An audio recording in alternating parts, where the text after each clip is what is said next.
اسلام آباد کی ترقیاتی ادارے کیپٹل ڈیولپمنٹ اتھارٹی کی جانب سے 11 افسران کو 4 اضافی تنخواہیں دینے کی منظوری کا انکشاف ہوا ہے۔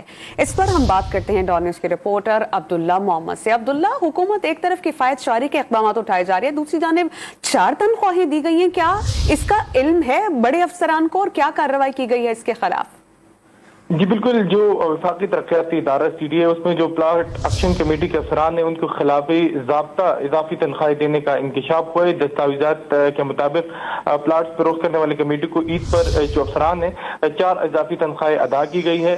خلاف ضابطہ اضافی تنخواہوں کی مد میں ان افسران کو 1 کروڑ 38 لاکھ روپے جو ہے وہ ادا کیے گئے ہیں۔ قواعد ضوابط کام کو ایک بن یہاں پہ 4 تنخواہوں کی مد میں 1 کروڑ 38 لاکھ روپے دستاویزات کے مطابق ادا کیے گئے ہیں۔ تاہم سی ڈی اے نے اس کے ساتھ 3 بورڈ ممبران، ڈی جی لا اور ڈی جے پی آر سمیت 11 افسران کو اضافی تنخواہوں کی ادائیگی کی بھی منظوری دی ہے۔